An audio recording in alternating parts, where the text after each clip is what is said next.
என் அன்புக்குரிய சகோதர சகோதரிகளே, திருச்சபையின் மக்களே, உறவின் மக்களே, உங்களை அன்போடு இந்த புதிய மாதத்தின் வாழ்த்துக்களை தெரிவித்துக் கொள்கிறேன்.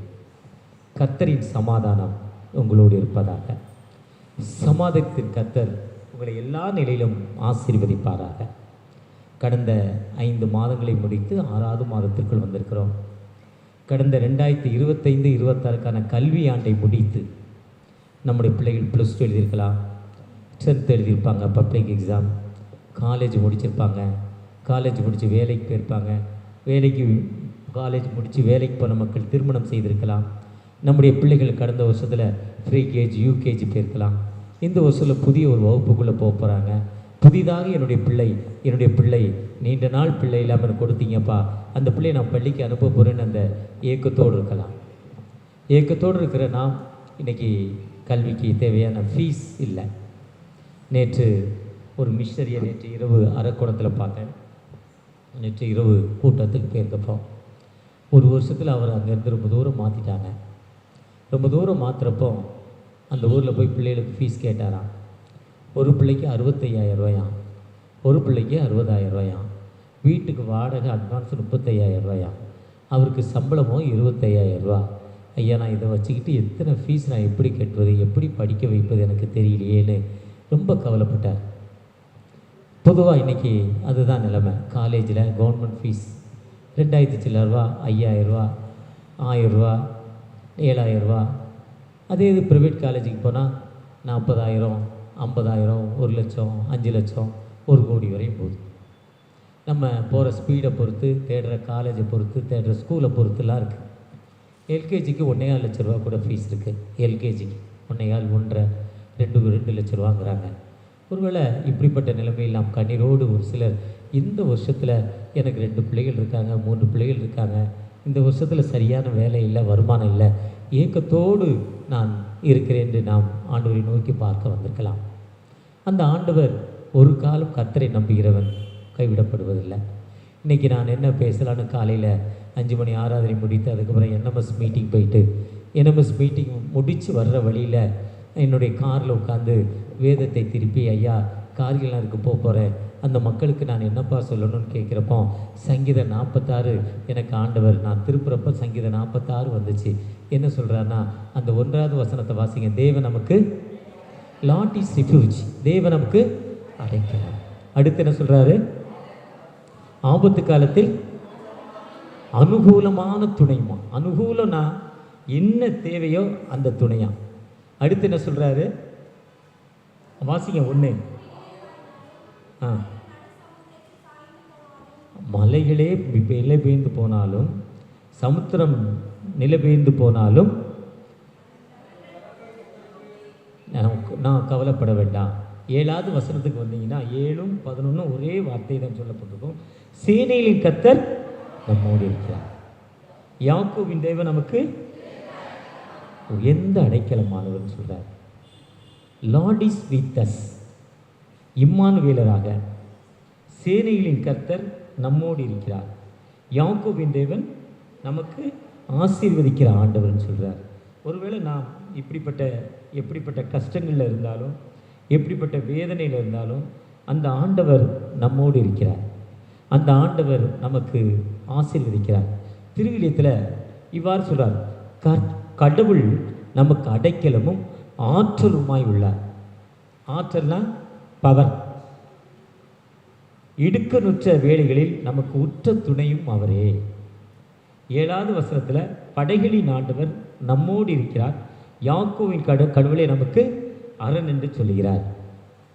ஒரு ஏழை மனிதன் கஷ்டத்தில் இருக்கிறவன் ஒரு ராஜாட்ட போனான். கடவுள்கிட்ட போய் ஜெபம் பண்ணுறான்.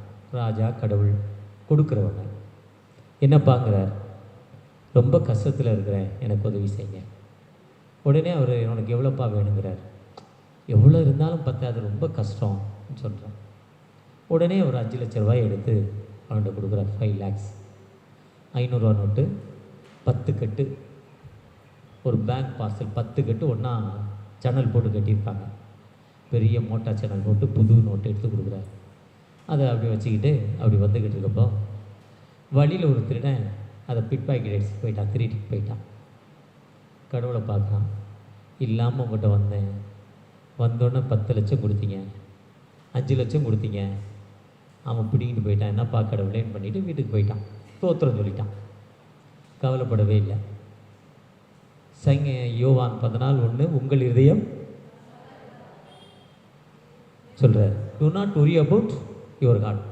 உங்கள் இதயம் நானே வழியும் தோத்திரம் சொல்லிட்டான். ஒன்றும் கவலைப்படலை. முன்னால் இல்லை, இன்னைக்கு கொடுத்தாரு, அதை திருடி போயிட்டான், அவ்வளோதான். இல்லை கிடைச்சி இல்லை, கை கெட்டது வாய் கெட்டல, போயிட்டான். ரொம்ப கவலையாக போயிட்டு ஒன்றும் பண்ணலை. அதுக்கப்புறம் ரொம்ப நாள் கழித்து திரும்பவும் கடவுள்கிட்ட கேட்குறான். கடவுளோ ராஜாட்ட கேட்குறான். கடவுள் வந்து என்னப்பா பிரச்சனைங்கிறார். அன்னைக்கு தானப்பா உனக்கு 10 லட்சம் கொடுத்தேன், 5 லட்சம் கொடுத்தேன், என்னப்பா பண்ணேன்? நீங்கள் கொடுத்தீங்க, வாங்கிட்டு அந்த மெயின் ரோடு முனைக்கு போகிறதுக்குள்ளே அங்கேருந்து ஒருத்தன் பைக்கில் வந்து பிடிக்கிட்டு போயிட்டான். நான் ஒன்றுமே பண்ணேன். ஏன் என்கிட்ட சொல்லு? முன்னால் இல்லை, வந்தேன், கொடுத்தீங்க, இப்போவும் இல்லை, வந்திருக்கேன். உடனே ஒரு வைடூரியம் எடுத்து கொடுத்தாராம். இருக்கிறதுலே காஸ்ட்லியான வைடூரியம், அப்படியே ஜொலிக்குது வைடூரியம். ஆனால் அதை ஒரு கல்லுன்னு நினச்சிக்கிறான். வீட்டுக்குள்ளே கொண்டு போனான். வீட்டுக்குள்ளே கொண்டு போய் இந்த கல்லை என்ன முன்னாவது பணம் கொடுத்தாரு, ரேஷனில் பொருள் வாங்கியிருக்கலாம், மளிகை கடையில் ஜாமான் வாங்கியிருக்கலாம், இப்போ கையில் வைடூரியம் கொடுத்துருக்கு, இது என்னதுன்னே தெரியாது அவனுக்கு. ஏன்னா கையில் ஒன்றுமே இல்லாத ஒரு ஏழை. வீட்டில் கொண்டே தண்ணி பானையில் வச்சுட்டான் பத்திரமா. பானை அந்த காலத்தில் அடிக்கி வச்சுருப்பாங்க. எங்கள் அம்மா என்ன பண்ணுவாங்கன்னா, எங்கள் அப்பா எடுத்துச்சு, எங்கள் ஐயா எடுத்து செலவு பண்ணிடுவாருன்னு 4வது 5வது பானைக்கு இடையில மண் பானைக்குள்ளே காசை ஒழிச்சு வச்சுருப்பாங்க. கிறிஸ்மஸுக்கு உதவி செய்கிறதுக்கு, ஏதாவது வத்தல் விற்ற காசில், ஏதோ புளி விற்ற காசில், வேலைக்கு போய்ட்டு வந்த காசில், தெரியாமல் எங்கள் ஐயாவுக்கு தெரியும். ஐயா அப்போ உருட்டி எடுத்துருவார். அனாவசியம் செலவு பண்ண மாட்டார், இல்லாத குறை அப்படி சேர்த்து வைக்கிற மாதிரி ஒரு பானையில் வச்சுட்டான். கொஞ்ச நாள் கழிச்சது, அந்த மனைவி தண்ணி எடுக்க போகிறவன் அந்த பானையை எடுத்துகிட்டு போகிறான். அதுக்குள்ளே என்ன இருக்குன்னு போகல. ஏன்னா அது ஒன்றும் பெரிய வெயிட்டாக இல்லை. ஆற்றுக்கு போனான், பானையை கழுவுனா, ஊற்றிட்டான். கல்லோட தண்ணிக்குள்ளே ஊற்றிட்டு தண்ணி எடுத்துகிட்டு வீட்டுக்கு வந்துட்டான். இவன் ஒரு நாள் அது என்ன இருக்கான்னு பார்த்தேதான் எடுத்து பார்ப்பான். ஒரு பார்க்க போனால் இல்லை, எங்கேன்னு கேட்குறான். நேற்று தானேங்க காலையில் தண்ணி எடுக்க ஆற்றுக்கு போனேன், அந்த பானையில் தான் கொண்டு போனேன், அதை கழுவிட்டு தண்ணி எடுத்து, அதில் கல் இருந்ததே எங்கே, நான் பார்க்கலங்க.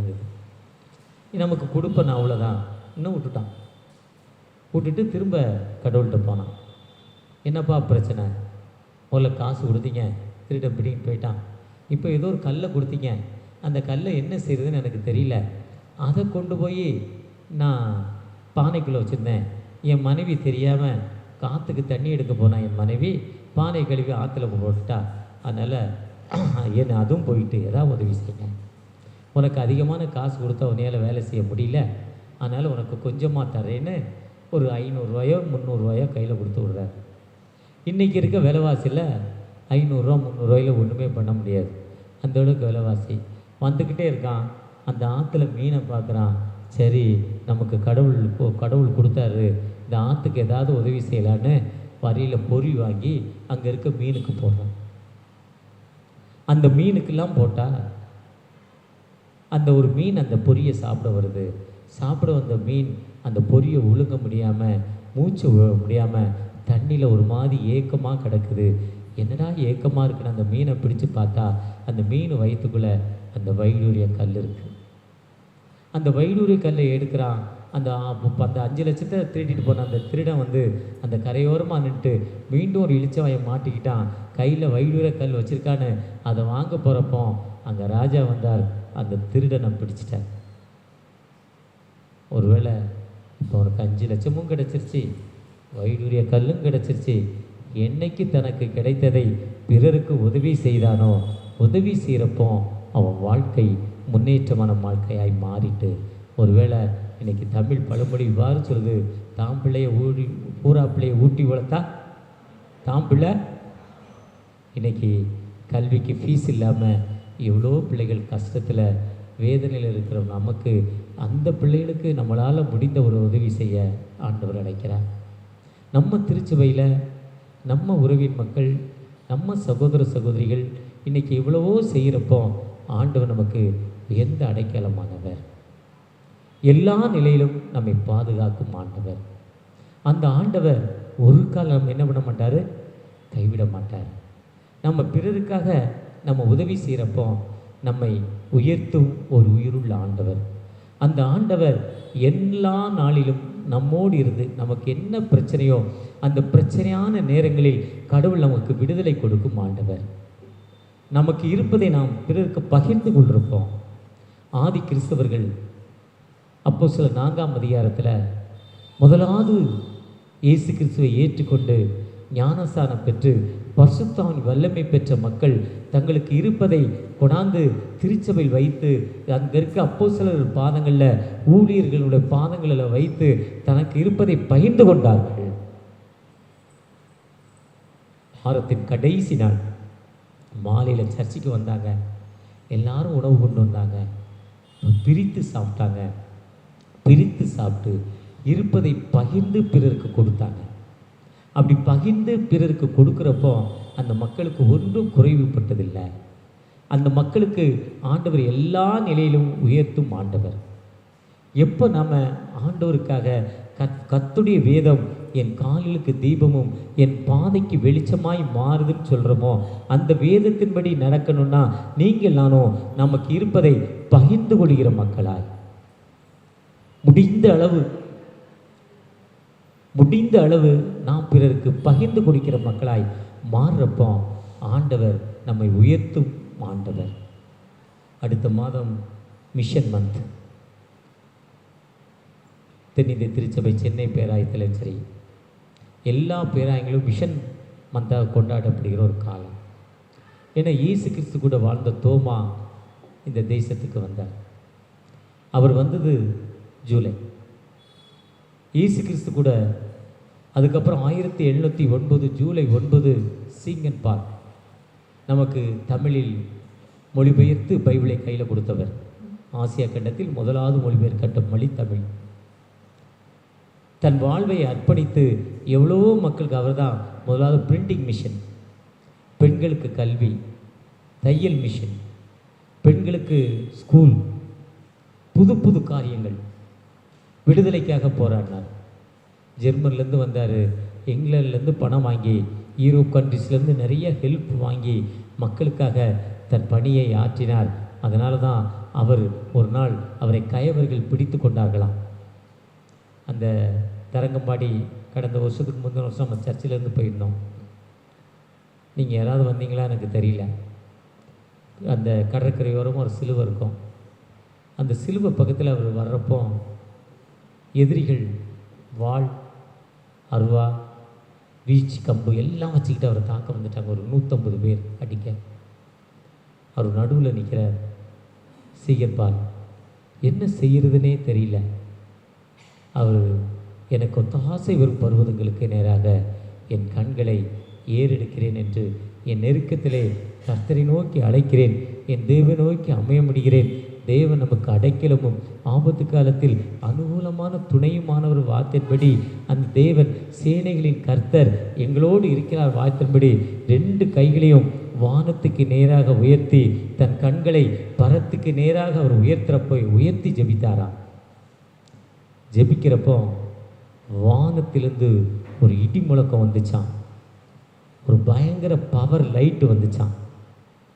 அதை வந்து அத்தனை பேரும் கீழே விழுந்துட்டாங்களாம். கீழே விழுந்துட்டு அவர்களால் எந்திக்க முடியல. இவர் போயிட்டார்.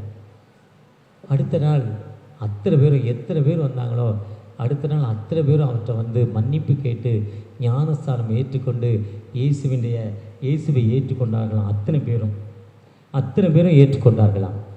வந்து அத்தனை பேரும் ஞானஸ்தானம் பெற்று. ஒருவேளை அந்த ஆண்டவர் நம்மோடு இருக்கிறார். அந்த ஆண்டவர் ஒரு காலம் நம்மை கைவிட மாட்டார். கர்த்தருடைய வேதத்தின்படி நடக்கிறப்போ கர்த்தர் எல்லா நிலையிலும் உயர்த்தும் ஒரு உயிருள்ள ஆண்டவர். இதை நான் திங்க் பண்ணிக்கிட்டு வர்றப்பவே ஒரு 30 வருஷத்துக்கு முன்னால் ஒரு பழைய ஸ்கூட்டர், அப்போ பஜாஜ் சேட்டக்கு லேம்ப்ரட்டாக்கு அப்புறம் லேம்பின்னு ஒரு ஸ்கூட்டர். பிரேக்கு நிற்காது, பிரேக்கு பிடிச்சா திரும்ப மூவ் ஆகாது. அந்த வண்டியில் ஒரு நாளைக்கு 100 கிலோமீட்டர் போவேன். ஒன்றும் பிரேக்கு நிற்காது, இடித்தா தான் நிற்கும், இல்லை திருப்பி பிரேக்கு பிடிச்சிருச்சுன்னா மூவ் ஆகாது. 2 பேனட்டையும் அவுத்து நடுவில் வச்சுட்டு அங்கங்கே நானே ஒரு மெக்கானிக் மாதிரி ஓட்டிக்கிட்டு போவேன், பழைய வண்டி. ஒரு நாள் உட்ஸ் பிரிட்ஜி அந்த கார்னர், அப்படி போனால் மதர்ஷா, இப்படி வந்தால் ஓட்டேரி, இப்படி போனால் ஐனாவரம், இப்படி போனால் அந்த மார்க்கெட் பேர் மறந்துட்டேன். சரியான ஒரு ரொம்ப டெரரிஸ் ஏரியா. வண்டி போகுது, ஒரு வயதான பாட்டி கூட குறுக்க வருது. பிரேக் அடிக்கிறேன், நிற்கலை. அந்த பாட்டி இடித்த பிறகு தான் பிரேக் நின்றுச்சு.